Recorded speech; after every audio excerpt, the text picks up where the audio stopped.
எனக்காக யாவையும் செய்வார், செய்து முடிப்பார் அப்படி சொல்லுது இல்லையா? எப்படி முடிப்பாரு? என்ன காரியம் செய்தா முடிப்பாரு? அப்ப முடிப்பாருன்னு தெரியுது, எப்படி முடிப்பாருன்னு நமக்கு தெரிய மாட்டேங்குது. நமக்கு என்னன்னா பணம் இருந்தா முடியும், ஆள் இருந்தா முடியும், எல்லாம் ஓகே தான். ஆனால் கர்த்தர் இருந்தாதான் முடியும். அங்க சொல்லும்போது கர்த்தர் எனக்காக யாவையும் செய்வார், செய்து முடிப்பார். அங்க மையமே எது? செய்வாருங்கிறது இல்ல, செய்ய போறாருங்கிறது இல்ல, யாவையுங்கிறது இல்ல. யார் தான் மைய விஷயங்க? கர்த்தர் எனக்காக யாவையும் செய்வார், செய்து. பைபிள்ல தேவனுடைய வார்த்தை சொல்லுகிறது, மனுஷன் அப்பத்தினால மாத்திரமல்ல, தேவனுடைய வாயிலிருந்து புறப்படுகிற ஒவ்வொரு வார்த்தையினாலும் பிழைப்பான் என்று எழுதியிருக்கிறது. இதில் எழுதியிருக்கிற வார்த்தைகளை யாவையும் நான் விசுவாசிக்கிறேன், இயேசுவின் நாமத்தில் எல்லா நன்மைகளையும் பெற்றுக்கொள்வேன். ஆமென். திருப்பம் யோவான் 1 யோவான் 4:4. பிள்ளைகளே, நீங்கள் தேவனால் உண்டாயிருந்து அவர்களை ஜெயித்தீர்கள், ஏனெனில் உலகத்தில் இருக்கிறவர்களும் உங்களில் இருக்கிறவர் பெரியவர். ஆமென். நாம் நீண்ட நாட்களாக விசேஷமாய் அந்த ஃபாதர்ஸ் டே வந்ததுலேருந்து அப்பா பிள்ளைகளை குறித்து பார்த்துட்டு வரோம். இது முடிக்கிற உறவு இல்லை, இன்னைக்கு அதை தான் தொடங்குறோம். ஏன்னா இதை நம்ம பிள்ளைகளுக்கு கற்றுக் கொடுக்காம விட்டுட்டோம். பிள்ளைகளை நல்லா வளர்த்துருக்குறோம், சில ஜபத்தில், பாடலில், ஆராதனையில் எல்லாம் நான் வளர்த்துருக்கோம். ஆனால் ஒரு செயலை செய்யாத அப்படின்னு சொன்னால் அதை செய்யாமல் இருக்க நம்ம கற்றுக் கொடுக்காம விட்டுட்டோம். நிறைய பேர் கற்றுக் கொடுக்குறோம், அதாவது போதிக்கிறோம் பிள்ளைகளுக்கு, ஆனால் கண்டிப்பு நிறைந்த போதனை இல்லை. எல்லாருமே பிள்ளைகளை போதிக்கிறோம், இப்படி செய்யக்கூடாதப்பா, அப்படி செய்யக்கூடாதப்பா, இப்படி செய்யணும், அப்படி செய்யணும் சொல்கிறோம். ஆனால் கமெண்ட் கொடுத்து நம்ம செய்யவே இல்லை. ஏன்னா ஆபிரகாமை குறித்து சொல்கிறார் ஆண்டவர், ஆபிரகாமிட்ட நான் எல்லாத்தையும் மறைக்காமல் சொல்கிறேன் தெரியுமா? அவன் தன்னுடைய பிள்ளைகளுக்கு கட்டளையா சில காரியத்தை கற்றுக் கொடுப்பான் அப்படின்னு சொல்லி தான் அவன்கிட்ட சொல்கிறாங்கிறாரு. அப்போ ஆபிரகாமோட தேவன் இடைப்படும் போதெல்லாம் ஆபிரகாம் மாத்திரம் இடைப்பட விரும்பலை, அவங்க சந்ததியோடு இடைப்பட விரும்புகிறார். அப்போ கட்டளைகள் சொல்லும்போது கமெண்ட், அந்த கமெண்டுங்கிறது எதில் வரும்? ஆர்மியில் வரும். ஆர்மியில் தான் ஒரு கமாண்டர் இருக்கிறாங்கன்னா அதுக்கு மேலே இருக்கிற அந்த கமாண்டர் ஆர்டர் போட்டாங்கன்னா, சொன்னாங்கன்னா அதை யாரும் என்ன பண்ண மாட்டாங்க, மீறவே முடியாது, மீறவும் கூடாது. ஆனால் இப்படிப்பட்ட கட்டளைகளை பிள்ளைகளுக்கு சொல்லி கொடுக்காம விட்டுதால, அப்பா சொல்கிறானா அம்மா சொல்கிறானா என்ன பண்ணாத செய்யணும் அப்படிங்கிற அந்த காரியத்தை கற்றுக் கொடுக்காம அந்த கண்டிஷனில் செய்ய விடாமல் விட்டுதால, இன்னைக்கு கண்டிஷன் சொல்லும்போது பிள்ளைகளுக்கு ரொம்ப கஷ்டமாக இருக்குது. ஏன்னா கண்டிஷன் இல்லைன்னா பிள்ளை ஈஸின்னு நினைக்குது. அதே மாதிரி பிள்ளை மற்றவங்க என்ன சொல்கிறாங்க, எப்போ பாரு பிள்ளை என்ன ஏதாவது சொல்லிக்கிட்டே இருக்கிற அப்படின்னா, யாரும் மற்றவங்களுக்கு பிள்ளைகளுக்கு இந்த மாதிரி ஆலோசனை சொல்வதை யாருக்கும் விருப்பமே. ஆனால் ஆண்டவர் எப்படி பிள்ளைகளை வளர்க்கணும் விரும்புகிறாரு, அவரை பற்றி சொல்லணும், அவரை பற்ற காரியத்தை சொல்லணும், அது மாத்திரமா அதை கண்டிஷனாக சொல்லி கொடுக்கணும். மோசைகிட்ட சொல்கிறார், யோசுவா சொல்கிறார், இந்த நியாயப்பிரமாண புஸ்தகம் வாயை விட்டு பிரியாமல் இருக்கணும், பிரியாமல் இருந்தால் வெற்றி. அப்போ இந்த காலவேளையில் கர்த்தர் சொல்கிறார் உங்களை பார்த்து, நான் ஏன் உனக்கு கற்றுக் கொடுக்குறேன் தெரியுமா? நீ கேட்டுட்டு அப்படியே போகிறதில்ல, உன் பிள்ளைகளுக்கு கருத்தை அதை போதிக்கணும்.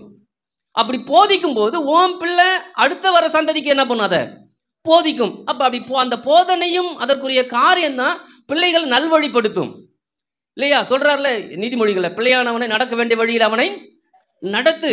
அப்படி அவன் நடத்தும் போது அவன் எப்படி இருப்பானா, முதிர் வயதிலும் அதை விட்டு விலகாமல்.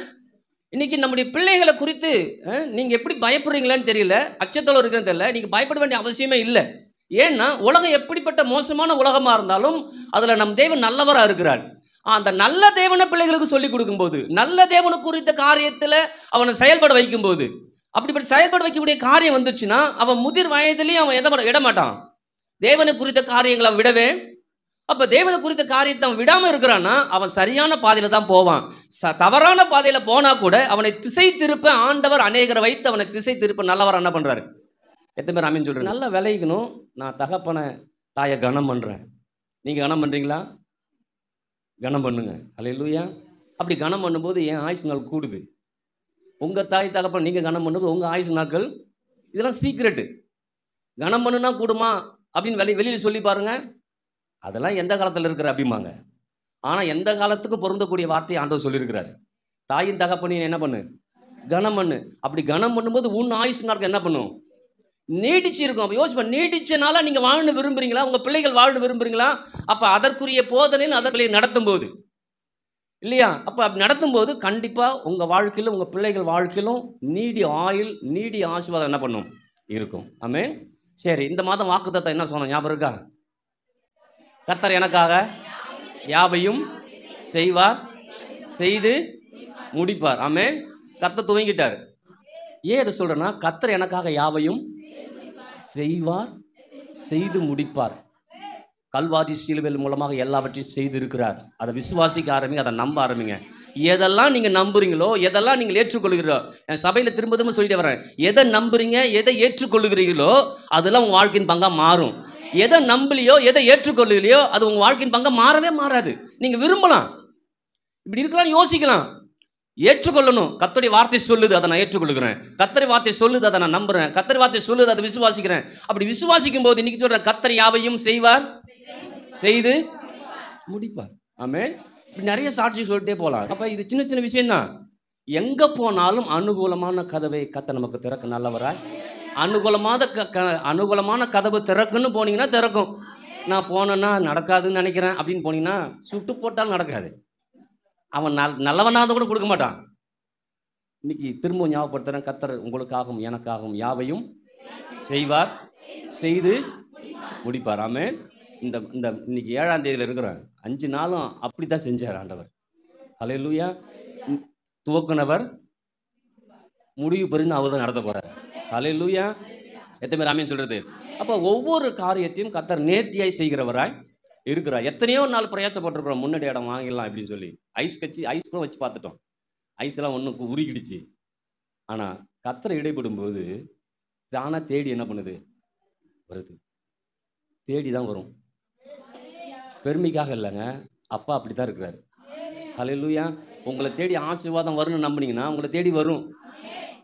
எங்களை தேடி கடங்காரன் தான் வருவான்னா அவன் தான் வருவான். கடங்காரன் வருவான், நான் கடனை முடிப்பேன்னா கடனை முடிக்க முடியும். ஹல்லேலூயா, ஹல்லேலூயா. எப்படி முடிப்போம், எப்படி செய்வோன்னு தான் இன்னைக்கு பார்க்க போகிறோம். ஆமென். கர்த்தர் எனக்காக யாவையும் செய்வார், செய்து முடிப்பார் அப்படி சொல்லுது இல்லையா? எப்படி முடிப்பார்? எப்படி செய்தா அதை முடிப்பார்? என்ன காரியம் செய்தா முடிப்பார்? அப்போ முடிப்பாருன்னு தெரியுது, எப்படி முடிப்பாருன்னு நமக்கு தெரிய மாட்டேங்குது. நமக்கு என்னென்னா பணம் இருந்தால் முடியும், ஆள் இருந்தால் முடியும், எல்லாம் ஓகே தான். ஆனால் கர்த்தர் இருந்தால் தான் முடியும். அங்கே சொல்லும்போது கர்த்தர் எனக்காக யாவையும் செய்வார், செய்து முடிப்பார். அங்கே மையமே எது? செய்வாருங்கிறது இல்லை, செய்ய போறாருங்கிறது இல்லை, யாவையுங்கிறது இல்லை. யார் தான் மையம் விஷயங்க? கர்த்தர் எனக்காக யாவையும் செய்வார், செய்து. அப்போ சங்கீதக்காரன் தாவீது அனுபவிச்சுட்டான், அதை உணர்ந்துட்டான். அதை எப்படி உணர்ந்தான்? சாதாரண ஆடு மேய்த்திருந்த ஒரு சின்ன பிள்ளையை எடுத்து கர்த்தர் இஸ்ரவேல் தேச ராஜாவை மாற்ற முடியும் அப்படிங்கிறத அவன் உணர்ந்தான். அவன் சாதாரணமான ஆளுதான், ஆனால் அவனோடு இருந்த கடவுள் அசாதாரணமான கடவுள். ஆமென். அவருடைய சுபாவமே என்னன்னா அசாதாரணமான காரியத்தை செய்வது தான் அவருடைய சுபாவம்.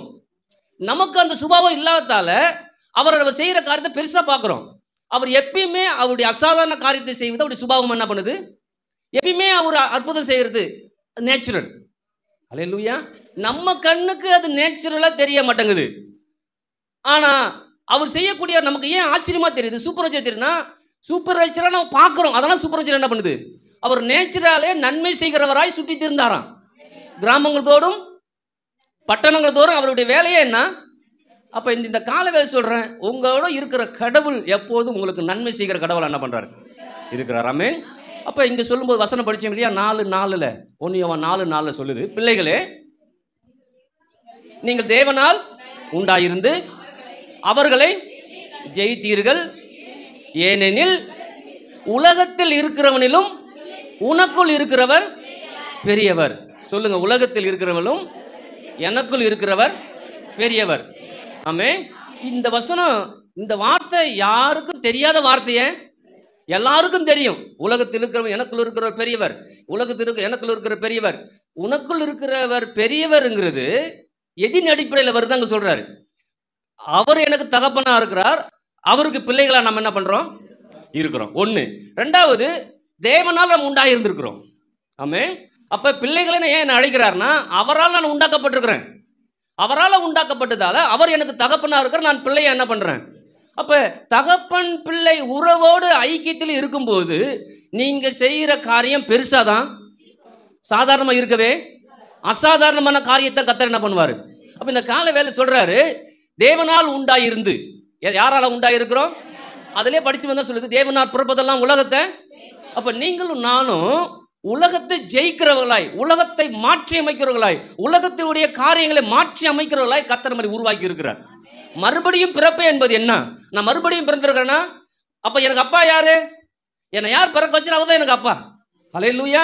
அப்ப அவரால் நான் பிறந்திருக்கிறேன்னா, அவரால் பிறந்தேன்னா அவரை போலதான் நான் அந்த பூமியில் இருப்பேனே தவிர வேறு மாதிரி இருக்கவே முடியாது, கூடாது, இல்லை, முடியாது. ஹல்லேலூயா.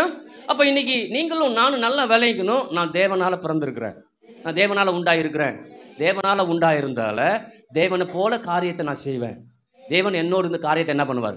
இன்னைக்கு உங்க கூட இருந்து கர்த்தர் காரியங்களை மாற்றி அமைக்க விரும்புகிறார். உங்க பிள்ளைகள் வாழ்க்கையை மாற்ற விரும்புகிறார். உங்க சூழ்நிலையை மாற்ற விரும்புகிறார். உங்களுடைய எல்லா காரியத்தையும் மாற்றி அமைத்து நான் தான் அப்பாங்கிறத அவர் வெளிப்படுத்த விரும்புகிறார். ஆமென். ஹல்லேலூயா. சரி, அப்ப இயேசுவை குறித்து எல்லாரும் சொல்லக்கூடிய விஷயம், இயேசு ஏன் இந்த பூமிக்கு வந்தார், இயேசு ஏன் பிறந்தார், இயேசு ஏன் மரித்தார், இயேசு ஏன் உயிரோடு எழுந்தார் அப்படின்னு சொல்லும்போது எல்லாரும் சொல்றது என்ன சொல்றாங்க? பாவத்தை போக்குறதுக்கு வந்தாரு, சாபத்தை போக்குறதுக்கு வந்தாரு, அப்புறம் தரித்திரத்தை போக்க வந்தாரு, வறுமையை போக்க வந்தாரு, இப்படி நிறைய சொல்றாங்க. எல்லாம் கரெக்ட், எதுவுமே தவறு கிடையாது. ஆனால் என்னுடைய வியூ, நான் பார்க்குற வியூ என்ன தெரியுமா? இந்த பாவம் போக்குறது, சாபம் போக்குறது எல்லாம் ஓகே. ஆனால் அதை காட்டில் மேலான ஒரு காரியத்தை செய்யும்படியா இயேசு வந்தார். என்ன காரியம்னு சொன்னீங்கன்னா, அந்த பாவமே எப்படி வந்துச்சு? தேவனுக்கும், அதாவது தகப்பனுக்கும் பிள்ளைக்கும் ஒரு நல்ல உறவு இருந்துச்சு. தகப்பனை போலே பிள்ளை இருந்தான் இல்லையா? தேவன் தம்முடைய சாயலிலே, தேவனுடைய சாயல் ரூபத்தின்படி. அப்ப அப்பா போல பிள்ளை இருந்துச்சு. அப்ப அப்பா போலதான் பிள்ளையை ஆண்டவர் உருவாக்கி இருக்கிறாரு. ஆனா பிள்ளை அப்பா மாதிரி இல்லை. ஏன் இல்லை அப்படின்னா, பாவம் உள்ள வந்துருச்சு. அப்ப பாவம் வந்ததால தான் சாயல் மாறிடுச்சு, ரூபம் மாறிடுச்சு. அந்த சாயல் ரூபம் எப்படி மாறிச்சு? ஏன் மாறிச்சுன்னா, அப்பாவோடு இருக்கிற உறவும் ஐக்கியமும் கட்டாயிடுச்சு. உறவும் ஐக்கியம் கட்டாச்சுன்னா பாவம் என்ன பண்ணுவாங்க? இருக்கும். ஹல்லேலூயா. இன்னைக்கு சில பேர் என்ன பார்த்து சில பேர் போயிடுவாங்க. ஏன் ஓடுறாங்க? ஏன் ஓடுறாங்க சிஸ்டர்? சபைக்கு வரல, இப்படி சொல்ல போறாரு. இன்னைக்கு சொல்றேன், தேவன் கட்டானாலும் அந்த உறவை புதுப்பிக்க விரும்புகிறார், அந்த உறவை சீர்படுத்த விரும்புகிறார். நீங்க பாருங்க, அங்க ஆதாம் ஏவல் பாவம் பண்ண பிறகு, தேவனுடைய உறவு ஐக்கியத்திலிருந்து கட்டாணி வந்த பிறகு தேவன் அவங்க உறவை புதுப்பிக்க போறாரு. அவங்க புதுப்பிக்க போகும்போது அவர்கள் அதை புதுப்பிக்க விரும்பல. அந்த உறவின் ஐக்கியத்தை அவங்க புதுப்பிக்க விரும்பி இருந்தாங்கன்னா அந்த உறவின் ஐக்கியத்தையும் அப்பயே சரி என்ன பண்ணிருப்பாரு ஆண்டவர். ஆனா இவங்க பயந்து ஒளிந்தாங்களே தவிர அவங்க என்ன பண்ண ஆண்டவருக்கு நேராக வரவே. ஆனா ஆண்டவர் பாருங்க, கிருபை நிறைந்தவர், அன்பு நிறைந்தவர், இரக்கம் நிறைந்தவர், இறங்கி அவர்களுக்காக ஒரு காரியத்தை என்ன பண்றாங்க? செய்கிறார். ஆமென். இன்னைக்கு நான் அப்படிதான் பார்க்குறேன். இன்னைக்கு நீங்களும் நானும் தேவனால பிறந்திருக்கிறோமா? ஆமா. அப்ப அவர சாயல் அவர் ரூபம் இருக்குதா? இருக்குது. அது எப்படி வெளிப்பட போகுதுன்னா, அவரோடு நான் இருக்கிற உறவும் ஐக்கியம்தான். ஆமென். அதாவது தேவனும் ஆதாமும், தகப்பனும் பிள்ளையும் சேர்ந்து ஒரு காரியத்தை செய்வாங்க. அங்க பார்க்கும்போது தகப்பன் பாருங்க, மண்ணால ஒவ்வொரு மிருகத்தையும் செஞ்சுட்டு என்ன பண்ணுவாரு? பிள்ளைகிட்ட கொடுப்பார். பிள்ளைகிட்ட கொடுத்தவருக்கு அந்த பிள்ளை என்ன பண்ணும்? அதுக்கு ஒரு பேரு.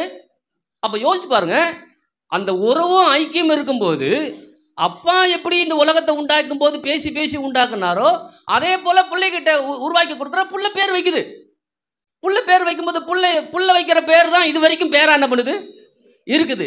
அப்ப யோசிச்சு பாருங்க, தேவன், அதாவது அந்த பிள்ளை தகப்பனோடு இணைந்து இருக்கும்போது, தகப்பனோட உறவில் இருக்கும்போது, அந்யோன்ய ஐக்கியத்தில் இருக்கும்போது அவனால ஒரு காரியத்தை உண்டாக்க முடியுது, அவரால் ஒரு காரியத்தை செய்ய முடியுது. அதை தான் சொல்றாரு, பிள்ளைகளே நீங்கள் தேவனால் உண்டாயிருந்து எவரை ஜெயிக்க போறோம்? என்னை எதிர்நோக்கி வருகிற ஒவ்வொரு காரியத்திலையும் நான் முண்டிட்டு போறதில்ல, நான் செயல்படுறதில்ல, நான் அவரோடு இணைஞ்சிருக்கிறேன். இணைந்திருக்கும் போது அந்த இணைந்திருக்கிற அந்த நேரத்தில், அந்த க்ஷண பொழுதுல கர்த்தர் எனக்காக யாவையும் செய்வார்னு சொல்லும் போது அது வெளிப்படுது. எத்தனை பேருக்கு புரியுது? ஹல்லேலூயா. அப்ப இன்னைக்கு நம்ம நல்லா பார்க்கணும், நானும் நீங்களும் அப்பாவோடு நல்ல ஐக்கியம், ரிலேஷன்ஷிப். இன்னைக்கு எல்லாரோட ரிலேஷன்ஷிப் இருக்குது. ஆனால் அவரோட ரிலேஷன்ஷிப் இருந்துச்சுன்னா அதுதான் நம்மளை பலப்படுத்தும், அதுதான் நம்மளை தைரியப்படுத்தும், அதுதான் நம்மளை உற்சாகமாக செய்ய வைக்கும். அப்போ அந்த ஆதாம் ஏவாள் அதை இழந்துட்டாங்க. ஆனால் ஆதாம் ஏவாளை எங்கே வச்சிருந்தார் ஆண்டவர்? யோசிச்சு பாருங்க. தகப்பன் இப்படி வச்சிருந்தா தெரியுமா பிள்ளைய? ஏதேன் ஒரு தோட்டத்தை உண்டாக்கி அந்த தோட்டத்தில் 4 நதியை வச்சு அதிகமான பழ வகைகளை வச்சு எல்லாத்தையும் வச்சு அந்த அற்புதமான ஒரு இன்பமான இடத்துல அப்பா வச்சிருந்தாரு. இன்னைக்கு சொல்றேன், நீங்களும் நான் அப்பாவுடைய உறவிலையும் ஐக்கியத்தில் இருந்தனா அதே இன்பமும் அதே சந்தோஷமும் அதே நிறைவும் அதே பெருக்கத்தையும் மீண்டும் கொடுக்க விரும்புகிறார். ஹல்லேலூயா. அப்ப இன்னைக்கு நீங்க நல்லா புரிஞ்சுக்கணும், அங்க ஆதாம் ஏவாளு தன்னுடைய தகப்பனுடைய உறவிலையும் ஐக்கியத்தில் இருக்கும்போது அவங்க அற்புதமான இடத்துல என்ன பண்ணாங்க? இருந்தாங்க. என்னைக்கு அந்த உறவும் ஐக்கியமும் கட்டாகுதோ அன்னைக்கு ஆதாமுடைய நிலை ஜனங்க இருக்காங்க தெளிவா நெத்தி வேர்வை செஞ்சு வாழ்க்கையை நடத்திட்டு இருக்கிறேன் சொல்லுவாங்க. ஞாபகம் இருக்குதா? மாடா உழைச்சி ஓடா தேய்கிறேன். ஆனால் எப்படி தான் மனுஷன் இருக்கணும்? எப்படி தான் புள்ள இருக்கணும்? பொன் விளையிற பூமி. ஹல்லேலூயா. கோமேதக கல், ரத்தன கல், இதெல்லாம் அங்கே இருந்துச்சான். ஹல்லேலூயா. அப்போ ஒரு பெரிய அற்புதமான ஒரு இடத்துல இருந்து அவன் விளக்கப்பட்டான். எப்படி விளக்கப்பட்டான்? உறவும் ஐக்கியமும் சரியில்லாமல் போச்சு. இன்னைக்கு ஜனங்கள் சபைக்கு வராங்க, நல்லா ஆராதிக்கிறாங்க, ஆனால் அப்பாவுடைய அந்த உறவும் ஐக்கியத்திலே அவங்க இல்லை. அதனால தான் ஃபீஸ் பண்ண பல்பு மாதிரி இருக்கிறாங்க. ஃபீஸ் பண்ண பல்பு பார்த்துருக்கீங்களா? பல்பாக தான் இருக்கும். பல்பு தெரியுதா? லைட் வருமா? அப்படி தான் இருக்கிறாங்க. ட்ரை பண்ணுறாங்க எப்படியாவது எரிஞ்சிடலான்னு. ஆனால் அதில் கனெக்ஷன் வந்தால் கூட இது எரியவும். ஏன்? அது பல்பு ஃபீஸ் போயிடுச்சு. அப்போ ஜனங்கள் வாழ்க்கை அப்படி தான் இருக்குது. பார்க்கறதுக்கு அப்படியே இருக்கிறாங்க, சபைக்கு வராங்க, ஆராதிக்கிறாங்க, ஆனால் உறவும் ஐக்கியம் வேற மாதிரி என்ன பண்ணுது இருக்குது. அப்பாவுக்கு ஏற்ற பிள்ளையை அவங்களால இருக்கவே முடியல. திரும்ப சொல்கிறேன், அப்பாவுக்கு ஏற்ற பிள்ளையா இருக்க முடியாது. ஆனால் அப்பா நான் இருக்க ட்ரை பண்ணுறேன், தூக்கி நிறுத்துவார். ஹல்லேலூயா. இன்னைக்கு நிறைய பேர் அப்படி இருக்கிறாங்க. நான் அப்பா பிடிச்ச மாதிரியே இருக்கிறேன், இருக்க முடியாது. பேதுரு அப்படி தான் பாருங்க. அப்பப்பையும் அப்பா மாதிரியே இருக்கணும்னு விரும்புகிறான், ஆனால் அப்பப்பையும் நழுவி போயிடுறான். ஆனால் இங்கே யோவானை பாருங்க, நழுவே இல்லை கடைசி வரைக்கும். ஹல்லேலூயா. ஏன்னா அவன் எதை குறித்தும் கவலைப்படல. எப்போ பார்த்தாலும் அப்பாவுடைய உறவு ஐக்கியத்திலையும் அன்புலையும் நிறைவிலையும் அதிலே வாழ்ந்தான். அந்த நம்ம உலகத்துல அந்த லவ்லே இருந்துட்டான் அவன். யோவான் எதில் இருந்துட்டான்? அப்பா லவ்லே இருந்துட்டான். அப்பா லவ்லே இருந்தால அவனுக்கு அப்பா போறேன்னு சொன்னாலும் அவனுக்கு பெருசா தெரியல. எல்லாரும் பேசும்போது இல்லையா, பேதுரு சொல்லிட்டு நான் போறேன் அதெல்லாம் சொல்லும்போது அதெல்லாம் போகக்கூடாது அப்படின்னு சண்டைலாம் பிடிக்கிறான் பேதுரு. இவன் சண்டை பிடிக்கவே இல்லை. ஏன்னா இவனுக்கு தெரியும் நான் இதில் தான் இருக்கிறேன், அப்பா லவ்ல இருக்கிறேன். அந்த லவ்ல இருக்கிறதால அப்பாவோட நான் எப்பயும் இருப்பேன். ஹல்லேலூயா. அப்ப நீ இந்த காலவை நல்லா வரைக்கணும். தேவனால நான் உண்டாயிருக்கிறதால நான் எல்லாத்தையும் ஜெயிப்பேன், எது வந்தாலும் ஜெயிப்பேன். ஹல்லேலூயா. இன்னைக்கு சபையுடைய கட்டுமான படிக்கு நாங்கள் 7 லட்சம் போட்டுருக்கோம்.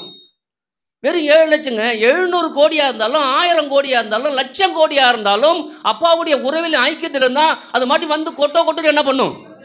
கொட்டும். ஹல்லேலூயா. ஆனால் அதை விட்டுட்டு 7 லட்சம் தான் முடிஞ்ச பிறகு அப்பா ஆச்சு நானாச்சு அப்படின்னு நான் விட்டுட்டு வந்துட்டேன்னா அப்பா சொல்லுவார், ஒன்றும் பிரச்சனை இல்லைப்பா, 7 லட்சம் வச்சே ஓட்டு வண்டியை ஓட்டு அப்படின்னா அப்புறம் நான் அப்பா கரண்ட் பில்லு கட்டணும்ப்பா, ஏன்னா கரண்ட் வாங்கினா இப்போ இதுக்கெல்லாம் கம்மியாக வருது. சபைக்கு கரண்ட் பில் எவ்வளோ தான் வரும்? கமர்ஷியலில் தான் கொடுப்பா. ஒரு யூனிட் 5 ரூபா 10 ரூபா அப்படின்னு வரும். ஏசி 2 ஏசியை போட்டோம்னா முடிஞ்சிச்சு சொல்லி. அப்புறம் அதுக்கு நான் ஜெபம் பண்ணும், அப்பா கரண்ட் பில்லு கட்டணுன்னு. இல்லை இதிலே துவங்கிட்டேன். 7 லட்சமாக இருந்தாலும் அவர் தான், 70 லட்சம் இருந்தாலும் அவர் தான், 700 கோடியாக இருந்தாலும் அவர் தான். ஹல்லேலூயா. ஏன்? அதான் வழி. ஹல்லேலூயா. உங்கள் வாழ்க்கை சிறந்து இருக்கணுமா, உங்கள் வாழ்க்கை முற்றிலுமாக மாறி இருக்கணுமா, அவருடைய உறவு ஐக்கியத்தில் வந்தோன்னா மாறிடும். ஆமென். அப்போ அங்கே பாருங்க, ஆதாம் அதை இழந்துட்டான். 2ஆம் ஆதாமாகிய இயேசு மூலமாக திரும்ப அந்த உறவை புதுப்பிக்கிறார். திரும்பவும் எப்படி சொல்றாரு? அப்பா பிதாவே என்று கூப்பிட பண்ணுகிற புத்திர சுவிகாரத்தை ஆவி நமக்கு என்ன பண்ணிருக்காராம்? அப்ப இயேசு பலியானதன் மூலமாக, இயேசு பாவத்தை நீக்கியதன் மூலமாக மீண்டுமா நான் தேவனோடு உறவும் ஐக்கியம் வைக்கக்கூடிய நிலைக்கு இயேசு என்னை ஏற்படுத்தியிருக்கிறார், உங்களை ஏற்படுத்தியிருக்கிறார். இப்ப நல்லா விளைவிக்கணும். அப்ப நான் கேட்ட தருவாரா? தருவாரு. எப்படி தருவான்னு கேட்டுறாதீங்க. யாரை கொண்டு? இப்ப ஜனங்களுடைய புத்தி என்னன்னா கொடுப்பாரு தான், ஆனா யாரை கொண்டு கொடுப்பாரு? அன்னைக்கு பார்த்தன ஒரு சகோதரர், அவரை கொண்டு கொடுத்துருவாரோ? இல்ல, யாருமே கொடுக்க மாட்டாங்கன்னு நினைச்சிட்டு இருப்பாங்க. அவங்க அவளை வச்சு தான் கொடுப்பாரு. ஹல்லேலூயா. ஏன்னா நம்முடைய மனது பூரா பெரிய ஆளை யோசிச்சுட்டு இருக்கோம், அவர் சின்ன ஆளை யோசிச்சுட்டே இருப்பாரு. ஹல்லேலூயா. ஏன்னா நம்ம மனசு எப்படி இருக்கும்? அவர் கொடுத்துட்டா கரெக்டாக கொடுத்துருவாரு, ஏன்னா அவர் அப்படி ஆளு, அவரை பத்தி நல்லா தெரியும். இந்த தகப்பனை பத்தி எந்த அளவுக்கு தெரியும்? அல்லேலூயா. அப்ப உறவும் ஐக்கியமும் கட்டாகும் போது ஆதாமுடைய நிலை மோசமாச்சு. இயேசு கிறிஸ்துவின் மூலமாக திரும்ப அந்த உறவை புதுப்பிக்கிறார் ஆண்டவர். புதுப்பிக்கப்படும் போது அதே ஏதேன் போல வாழ்க்கை, அதே சுகபோகமான வாழ்க்கை, அதே இன்பமான வாழ்க்கை, அதே சந்தோஷமான வாழ்க்கை, அதே நிறைவான வாழ்க்கை கர்த்தர் நம்மளை நடத்த விரும்புகிறார். ஆமென். அப்போ நீ நல்லா முடிஞ்சுக்கணும், ஆண்டவரே நான் உறவு ஐக்கியத்தை நான் விடவே மாட்டேன். அது கட்டானுச்சுன்னா எது கட்டாகுது? ஆசீர்வாதம் கட்டாகுது. அது கட்டாச்சுன்னா எது கட்டாகும் தெரியுமா? நம்ம நினச்சிருக்கோம் பாவம் வந்துருமோன்னு. பாவம்லாம் வராது. பாவம் தான் நம்ம மேற்கொண்டுட்டோம், சாபத்தை நீக்கிட்ட, எல்லாம் போயிடுச்சு. அவர் உறவி ஐக்கியம் கட்டாகும் போது முதல் கட்டாகிறது இப்போ என்ன தெரியுமா? ஆசீர்வாதம். அல்லேலூயா. அங்கே உறவு ஐக்காகும் போது பாவம் தான் வந்ததால கட்டாச்சு. இப்போ நீங்கள் நினைக்கிற அப்போ கட்டாகும் போது பாவம் வந்துருமா? பாவம் வராது. பாவத்தை ஜெயிச்சு இருக்கிறோம் தேவனா, எல்லாம் ஓகே. ஆனால் உறவு ஐக்கியம் வரும்போது நான் ஆசீர்வாதத்துள்ளார என்ன பண்ணுறேன்? அல்லேலூயா. எத்தனை பேருக்கு புரியுது? அதனால தான் பாருங்க, தேவன் இரக்கம் உள்ளவராக இருக்கிறதால அங்கே ஆதாம் ஏவலை பார்த்தாரு. அடுத்தது வராரு, நோவா கிட்ட வராரு. நோவா ஒரு ஆள் தான் தேவனோட ஐக்கியம் வச்சிருக்கிறான், உறவு வச்சுக்கிறான். ஆனால் மிச்சம் இருக்கிற 7 பேரும் வாழ்கிறாங்க. 7 பேர் வாழ்த்தப்பல இருக்கிற எல்லா மிருக ஜீவன்களும் நீங்கள் சபைக்கு உங்கள் குடும்பத்தை ஒரு ஆள் தான் வந்திருக்கிறேன், நான் மட்டும்தான் ஒண்டியாக வந்திருக்கிறேன். நீங்கள் தகப்புடைய உறவு ஐக்கியம் சரியாக இருக்கிறீங்களா? அப்படி இருந்துக்கிட்டா உங்கள் மொத்த குடும்பம் வாழும். மொத்த குடும்பம் இல்லைங்க, ஒரு ஊரே வாழும். அல்லேலூயா. அப்போ யோசிச்சு பாருங்க, அங்கே நோவாவோட ஒரு மனுஷனோடு அவர் உறவாடி ஐக்கியத்தை இருக்கும்போது அவங்க குடும்பமே பாதுகாக்கப்படுகிறது. உங்கள் குடும்பம் பாதுகாக்கப்படும். அப்படியே ஆபிரகாம் வாங்க அடுத்து வரும்போது ஆபிரகாமை கர்த்தர் தெரிஞ்சுக்கிறார். தெரிஞ்சுக்கிட்டு பார்த்துங்க, அவனை மூலமாக கர்த்தர் இடைப்படும் போது ஈசாக்கு போகிறான். ஈசாக்கு அடுத்து யாக்கோபு போகுது. யாக்கோபுக்கு அடுத்தது 12 கோத்திரம் போகுது. ஒரு தேசமே வந்துச்சு. அல்லேலூயா. அப்போ அந்த தேசம் முழுக்க ஆண்டவருடைய அன்பிலையும் ஐக்கியத்திலையும் உறவில் இருந்துச்சுன்னா தேசமே நல்லா என்ன பண்ணும்? எத்தனை பேருக்கு புரியுது? அல்லேலூயா. அப்போ இன்னைக்கு உங்களையும் என்னையும் இந்த தேசமே ஆசீர்வாதமாக இருக்குன்னு கர்த்தர் பார்க்குறாரு. தேசமே செழிப்பாக இருக்கிற விரும்புகிறார் இல்லையா? ஜனங்கள் தங்களை தாழ்த்தி ஜெபம் பண்ணும்போது இல்லையா, ஏன் நம்ம அவர்கிட்ட போய் அப்பா புள்ள உறவில் சீர்படுத்தும் போது நான் இருக்கிற ஊரை ஆசீர்வாதமாக வைக்கணும் கர்த்தர் விரும்புகிறார். நான் இருக்கிற தெருவு ஆசீர்வாதம் இருக்குன்னு விரும்புகிறார். ஏன்? என் பிள்ளை இருக்குது அங்கே. யோசிச்சு பாருங்க, இப்போ கல்யாணத்துக்கு ஒரு பெண்ணுக்கோ பையனோ திருமணம் பண்ணும்போது என்னங்க முதல்ல கேட்குறீங்க? நீங்கள் நல்ல வீடு இருக்கா, நல்ல வேலை இருக்குதா? ஏன் கேட்குறோம்? அப்போ தான் பிள்ளை சந்தோஷமாக என்ன பண்ணும் இருக்கும். ஆமாம் தானே? அப்போ நான் அவர் பிள்ளையா இருக்கிறேன், நான் சந்தோஷமாக இருக்குன்னு எனக்கு எல்லாம் என்ன பண்ணும் இருக்குமே இருக்கக்கூடாதா? ஆனால் நாம அந்த மாதிரி இடத்துல இல்லை. ஆண்டவரே ஆண்டவரே நீ கம்முன்னு இரு, உறவு ஐக்கியத்தில் மட்டும் வா, நீ யாருடைய பிள்ளைங்க தான் நான் காமிக்க விரும்புகிறேன். நீங்களும் நான் யாருன்னு தெரியவே இல்லை. நான் யார் வீட்டு பிள்ளை தெரியுமா? தேவனுடைய பிள்ளை, அண்ட சராசரி உண்டாக்குன பிள்ளை. அவர் யாருன்னு தெரிஞ்சு நான் உட்காந்தேன்னா என் நிலையே வேற. அவர் யாருன்னு தெரியாம உட்காந்தாலும் நிலையே வேற தான். எந்த நிலையில் இருக்கு நாம தான் விரும்பணும். இன்னைக்கு கர்த்தர் நம்மளை பார்த்து சொல்றாரு, ஆபிரகாமை பார்த்தல அங்க வரும்போது ஏது என்ன உங்களுக்கு புரியாது, பொண்ணு விளையிற பூமின்னு இப்பெல்லாம் தெரியாது. ஆனா ஆபிரகாம்னா எல்லாருக்கும் தெரியும். அதெல்லாம் சொல்றேன், ஆதாம போல உன மாத்திரன்னு சொல்ல, ஏது என்ன போல மாத்திரன்னு சொல்ல, ஆபிரகாமுக்கு உண்டான ஆசீர்வாதத்தை உனக்கு மாத்திரங்கிறாரு. ஏன்னா ஆபிரகாம்னு எல்லாருக்கும் தெரியும். ஆதாம்னா என்னதான் அவங்களுக்கு தெரியும்? அவன் பாவம் தான் தெரியும். ஆதாம்னா என்னதான் தெரியும் எல்லாருக்கும்? ஆதாம்னா பாவம் தான் எல்லாம் தெரியும். அவன் பாவம் பண்ண போய் பாவி பாய், அவனால தான் பாவத்தை கிடக்குறேன்னு சொல்லுவாங்க எல்லாரும் இல்லையா? அவனை சபிச்சு தருவாங்க. ஆனா ஆபிரகாம் அவன்னா என்னதான் அது பேர் அவனுக்கு. அப்ப யோசிச்சு பாருங்க, ஆண்டவராகிய இயேசு கிறிஸ்து சொல்றாரு கல்வாரி சிலுவையில, நான் ஏன்பா மரிதம் தெரியுமா? ஒண்ணு அப்பா புள்ள உறவுக்குள்ளார வா வா வந்துட்டேன்னா அப்பா எந்த மாதிரி ஆசீர்வாதத்தை கொடுக்குறாரு தெரியுமா? ஆபிரகாமுக்கு கொடுத்து வச்சார்ல அதே ஆசீர்வாதத்தை உனக்கு தர போறேங்கிறாரு. ஹல்லேலூயா. யாருக்கு தராராம்? புறஜாதியா இருக்கிற அங்க சொல்றாரு. ஹல்லேலூயா. ஏன்னா ஆபிரகாமே ஒரு புறஜாதி தான் இருந்தான். அவனை எடுத்து அவன் ஜாதியா அவர் ஜாதியா மாத்தினாரு. மாத்திட்ட பிறகு சொல்றாரு, நீ புறஜாதியா என் ஜாதிக்கு மாறலாம், ஆளக்கூடிய ஜாதி. ஆமே. ஐயோ, அப்ப என்ன ஜாதியா இருக்கும்? ஆண்டு கொள்ளக்கூடிய ஜாதி. ஹல்லேலூயா. ஆண்டு கொள்ளுகள் என்று சொல்லி அந்த ஜாதி நான். ஹல்லேலூயா. அப்ப இயேசுடைய வேலையை முக்கிய பணி என்னன்னா, எப்பா நீ அப்பா பிள்ளை உறவுக்குள்ளார நீ போகணும். ஆமென். ஏன்னா இயேசு கிறிஸ்து வாழ்ந்த நாட்கள் சொல்றாரு, நானும் பிதாவும் ஒன்றா இருக்கிறது போல நானும் அப்பாவும் ஒன்றா இருக்கிறேன்ல, அதே போல நீனும் ஒன்னா ஆயிடுறா. ஒன்னா ஆனன்னா நான் கேட்கும் போதெல்லாம் எங்க அப்பா எனக்கு கொடுக்குறாருல, அதே போல நீ கேட்டாலும் உங்க அப்பா என்ன பண்ணுவாரு? கொடுப்பார். அதை சொல்ற, என் நாமத்தினால கேளு. எங்க போனாலும் இயேசு இல்லாம, ஏன்னா அவர் தான் மூத்த சகோதரர். உங்களுக்கு நீங்க சகோதரர் தெரியுமா? உங்களுக்கு சகோதரர் இருக்கிறாருன்னு? எங்க சகோதரி எங்கங்க பைசா கொடுக்க மாட்டேங்கிறான். என்கிட்ட இருந்தா வந்து கேட்டு போறான், அக்கா கொடு அக்கா கொடுன்னு. ஆனா இந்த சகோதரர் இருக்கிறாருங்க. ஹல்லேலூயா. என் தம்பி எப்படி இருக்குன்னு அவர் முடிவு பண்ணிருக்காரு, அப்படிதான் நான் இருப்பேன். ஹல்லேலூயா. எத்தனை பேருக்கு புரியுது? அப்ப இந்த கால வேலை புரிஞ்சு ஏசப்பா சொல்றாரு நல்லா அழகா, எப்பா உன்னை திரும்பவும் நான் கனெக்டி ஆக்கிட்டேன். உன் பாவத்தை, சாபத்தை, நோய், தரித்திரம் எல்லாத்தையும் நான் எடுத்து திரும்ப நீ இப்போ உறவுல ஐக்கியத்தில் இருக்கிற அந்த உறவின் ஐக்கியத்தையும் புதுப்பிச்சுக்கிட்டே இரு. ரீசார்ஜ் பண்றோம் இல்லையா மாசம் மாசம்? ஏன் பண்றோம்? 28 நாள் ஆகுனா டொயின்னு கட் ஆயிடுது. அப்ப என்ன பண்றோம்? போய் காசு கொடுத்து கனெக்ட் ஆகுறோம். காசே இல்லைங்க இவர்கிட்ட. ஹல்லேலூயா. அவரு காசு கொடுக்குறாரு. அவரோட உறவு ஐக்கியத்துக்கு இருக்கும்போது யார் காசு கொடுக்குறா? அப்பா புள்ள உறவுல நம்ம இருக்கும்ல, அப்பா புள்ள உறவுல புள்ளன்னா செலவு. இந்த பிள்ளைய படிக்க வச்சு அதை பண்ணி இதை பண்ணி கல்யாணம் பண்ணி கொடுத்துரும் அப்படின்னு கொடுக்குற ஆள் இருக்கிறாங்க இல்லையா? ஆனால் அப்பாவோட போனால் செலவு இல்லை, வரவு. எத்தனை பேருக்கு புரியும் தெரியல. இது வரைக்கும் செலவுன்னு யோசிச்சிங்கன்னா அப்பாட்ட வந்தால் வரவு. இங்கே வந்திருக்கீங்களா இன்னைக்கு? வரவு வச்சுட்டாரு இன்னைக்கு உன் அக்கௌண்ட்டில் கிளியர் பண்ணுறேன்னு. ஹல்லேலூயா. அப்போ ஆண்டவர் இன்னைக்கு அப்பா பார்க்குறாரு, ஆபிரகாமுக்கு ஒரு மனுஷனை கூப்பிட்டேன்ப்பா, அவனை ஆசீர்வதிச்சேன், அவனுடைய ஆசீர்வாதத்தை எல்லாத்தையும் இன்னைக்கு உனக்கு கொடுக்க போகிறேன். எப்படி தெரியுமா கொடுக்க போகிறேன் உனக்கு? நீ என் உறவிலையும் ஐக்கியத்தில் மாத்திரம் இரு, அதில் மட்டும் கட்டாயிடாத. என்னோட பேசு, என்னோட உறவாடு. எப்படி ஆபிரகாம் வந்து என்கிட்ட கேட்டு கேட்டு பெற்றுக்கொண்டு அதே மாதிரி கேட்டு கேட்டு பெற்றுக்கொள்.